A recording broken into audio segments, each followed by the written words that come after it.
las marcas de los pecados de su juventud. Un hijo que es un dolor de cabeza tenido por causa de una fornicación, heridas en el cuerpo por la rebeldía, marcas del pecado que han cometido, de las drogas que han metido en su cuerpo, les van a afectar un día se van a dar cuenta. Y un día puede ser que vayan al doctor y que diga, mira, tienes esto, pero ¿por qué? ¿Qué hiciste? ¿Qué? Lo que pasa es que se drogó cuando era joven. Y se convirtió a Dios, todo iba bien, todo estaba bien, y de repente vienen las consecuencias y se va a acordar de los pecados de su juventud. Y tal vez va a decir, como dijo Job, ¿por qué escribes contra mí amarguras y me haces cargo de los pecados de mi juventud? O como dijo David, de los pecados de mi juventud y de mis rebeliones, no te acuerdes, Señor.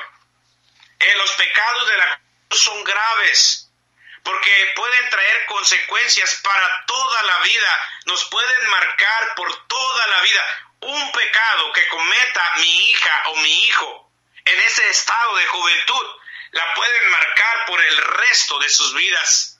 Por eso son graves los pecados de la juventud. Y un día va a decir, ay, ¿por qué lo hice? ¿Por qué? ¿Por qué me acosté con esa jovencita? ¿Por qué caí? ¿Por qué no guardé mi pureza? ¿Por qué no guardé mi virginidad? ¿Por qué tuve que caer con ese sinvergüenza que me engañó? Con esa perversa que nada más me estaba jugando conmigo. ¿Por qué tuve que caer con esa mujer? ¿Por qué tuve que dejarme guiar por esa belleza, pero por dentro era una ramera, una perversa? Cayó el joven. Yo he visto jóvenes caer, hermano. Me da tristeza. Jovencitas hermosas, preciosas, jovencitas, dando su pureza, su virginidad a un perverso, a un cerdo. Qué triste, qué tristeza. Jovencitos, viviendo para Dios, sirviendo a Dios, tocando ahí, cantando, sirviendo. De repente se enredan con una perversa, una malvada, una hija del diablo, y caen y echan a perder su vida, su ministerio, tienen que dejar. ¡Qué triste! Son graves los pecados de la juventud. Número 4, ¿por qué son graves? Porque serán cobrados en la edad adulta. Aunque Dios ya haya perdonado, hay consecuencias. La Biblia dice en Gálatas capítulo 6, versículo 7, note lo que dice la palabra de Dios, en la carta a los Gálatas, dice la palabra de Dios capítulo 6, versículo 7, ahí nos dice, hermanos, son los pecados que se van a cobrar tarde o temprano. No os engañéis, Dios no puede ser burlado. Pues todo lo que el hombre sembrare, eso también segará. Un día vamos a cosechar lo que hemos sembrado. Cuando usted es joven, o cuando usted fue joven y pecó y hizo esto y lo otro, un día, o ya a lo mejor está cosechando los pecados de su juventud. El joven cae en pecado y hace y deshace y se aleja de Dios y anda en los caminos del mundo y se aleja del Señor. Tarde o temprano va a cosechar lo que ha sembrado. Serán cobrados en la edad adulta. Los pecados afectan de una manera terrible a otros, especialmente a los hijos. Yo digo, ¿qué culpa tienen los hijos? Las consecuencias no se podrán evitar, pero podemos pedir gracia y misericordia a Dios. Llegaremos a pensar que Dios nos hace cargo de los pecados de nuestra juventud, como pensó Job.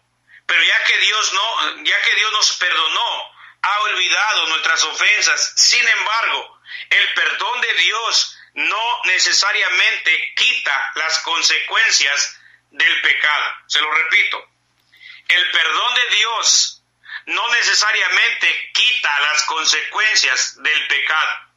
Yo creo que Dios perdonó al rey David cuando cometió adulterio. Estoy seguro que Dios lo perdonó. Pero eso no quitó las consecuencias del pecado. Y su niño que nació murió. Dios lo hirió y murió. Y luego, como le dijo el profeta, la espada no se iba a apartar de su casa. Tuvo muchos y serios problemas con sus propios hijos.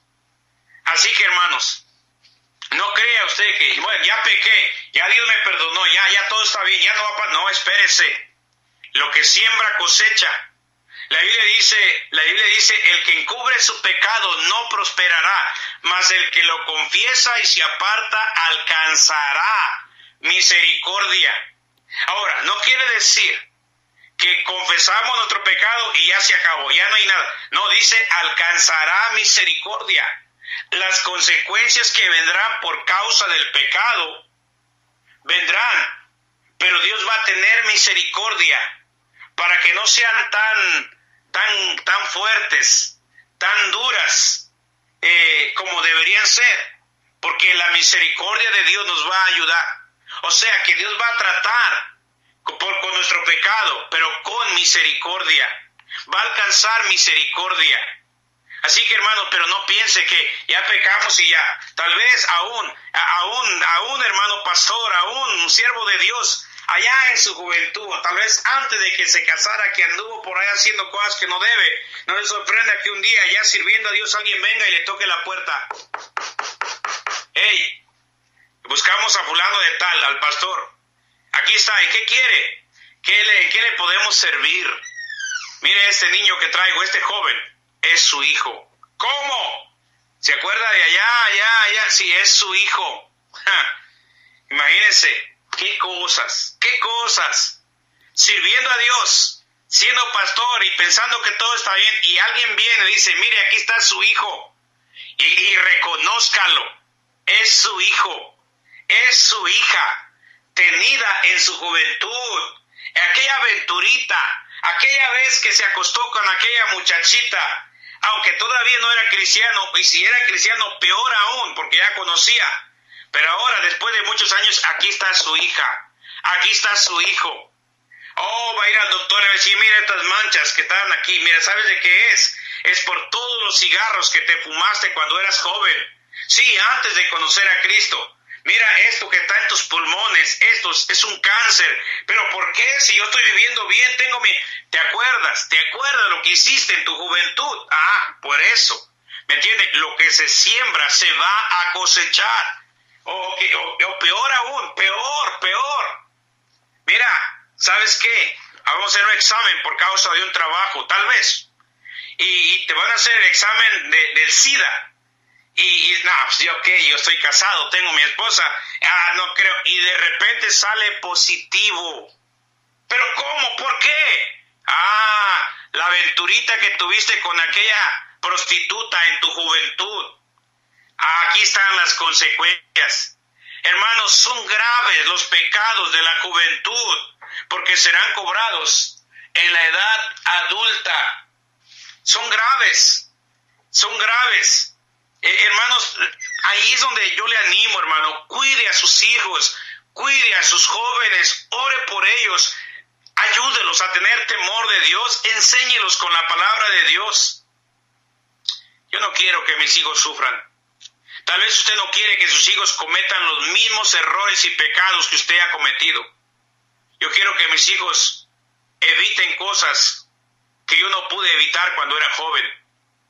Le doy gracias a Dios que me entregué a Cristo a los 18 años, gloria al Señor, y gracias a Dios que yo salí de mi casa, pero aún así cometimos algunos errores. Yo no quiero que mi hijo, que nunca pruebe una cerveza, que nunca pruebe un cigarro, menos que nunca, yo quiero que nunca pruebe una droga. Son graves los pecados de la juventud. Número 5, son graves porque son los pecados que impedirán que Dios nos dé las grandes bendiciones que Él desea darnos. Dios se complace en bendecirnos, pero el pecado estorba la bendición de Dios. El pecado impide la bendición de Dios. El pecado hará que Dios no nos bendiga como Él desea. El pecado impedirá que Dios bendiga a los jóvenes como Dios desea. Un joven consagrado, temeroso de Dios, tiene un gran futuro por delante. Grandes bendiciones serán derramadas sobre aquel joven que ama a Dios, que tiene temor de Dios. Pero por otro lado, el pecado evitará la bendición de Dios sobre su vida. El pecado hará que ese joven se arruine su vida, no sea lo que Dios desea que sea. O sea, dice la Biblia, inclusive la palabra dice por allí en un versículo que el Señor tiene grandes planes, buenos pensamientos para su creación, para sus hijos. Pero el pecado va a impedir que esas bendiciones lleguen. Por eso la palabra de Dios nos exhorta para que no pequemos. Estas cosas os he escrito para que no pequéis. Primera de Juan capítulo 2 versículo 1. Los pecados de la juventud son graves porque van a impedir que Dios nos dé las grandes bendiciones que Él desea. Yo sé que Dios tiene muchas grandes y hermosas bendiciones para mis 3 hijos, pero hay algo que puede impedir que esas bendiciones lleguen y va a ser el pecado. Yo sé que Dios tiene una buena mujer para mi hijo Noé. Yo sé que Dios tiene un buen hombre para mi hija Noemí, un buen hombre para mi hija Seiri, y que las van a hacer felices y se van a casar bien y Dios va a bendecir su matrimonio. Pero hay algo que puede evitar que eso se lleve a cabo y va a ser el pecado. Si mis hijos caen en pecado, no guardan su pureza, no guardan su virginidad, en lo que Dios tiene para ellos se va a detener. No van a recibir las bendiciones que Dios quiere darles solamente por el pecado que puedan ellos cometer. Por eso yo estoy orando: Señor, cuida a mis hijos, Señor, ayuda a mis hijos, Señor, bendice a mis hijos. Y en verdad, hermanos, yo estoy orando todos los días y le pido a Dios que le dé una buena esposa a mi hijo. Y estamos orando, y él está orando también. Tiene 23 años y no hay prisa, yo sé que al tiempo de Dios. Pero mientras él sirve al Señor y servimos a Dios, estoy orando por mis hijas también, que Dios les dé un buen esposo. Pero allá, porque yo sé que Dios tiene muchas bendiciones buenas, pero si algo va a impedir que las bendiciones lleguen, será el pecado que nuestros hijos cometan. Los pecados de la juventud son graves. Y la última cosa, son graves porque son los pecados que robarán nuestro contentamiento en nuestra vejez. Hay un texto allá en Eclesiastés capítulo 12. Eclesiastés capítulo 12, note lo que dice. Y dije, hermanos, son graves los pecados de la juventud. ¿Por qué son graves? Porque son los que van a robar nuestro contentamiento en nuestra vejez. La Biblia dice: acuérdate de tu Creador en los días de tu juventud, antes que vengan los días malos y lleguen los años de los cuales digas: no tengo en ellos contentamiento. Note, que lleguen esos años que digan: no tengo en ellos contentamiento, por la sencilla razón de no acordarse de su Creador en los días de su juventud. Por eso, los pecados de nuestra juventud robarán nuestro contentamiento en nuestra vejez. Vendrán los días malos y llegarán los años de los cuales vamos a decir: no tengo en ellos contentamiento. El consejo es: acuérdate de tu Creador en los días de tu juventud. Los pecados de la juventud por ignorar a Dios nos quitarán el contentamiento en nuestra vejez. Salomón no fue muy feliz, ni muestra mucho contentamiento en los días de su vejez. Escribió el libro de Eclesiastés en un tono de decepción, de depresión. No era el más feliz, no escribe con mucho gozo. Los pecados de la juventud por no acordarse de su Creador afectarán los años de su vejez. Yo no sé usted, pero yo no quiero llegar a ser un viejo amargado. Hay un anciano que de todo se anda quejando, un anciano que de todo reniega, un anciano que no está contento, un anciano que no es feliz, que ahí le martillan sus pecados de su juventud, que viene a su mente el recuerdo de una juventud perdida, viviéndola afuera de la voluntad de Dios. Teníamos un hermano en nuestra iglesia, ancianito, americano. Ese hombre siempre lo miraba con una sonrisa. Ese hombre siempre se gozaba. Ese hombre siempre tenía alegría en su corazón, de contentamiento. ¿Cuál era la razón? ¿Por qué podía él tener eso a sus 80 años? Porque él dedicó su juventud al Señor. Porque él se acordó de su Creador en los días de su juventud. Y llegaron esos años esos años de vejez,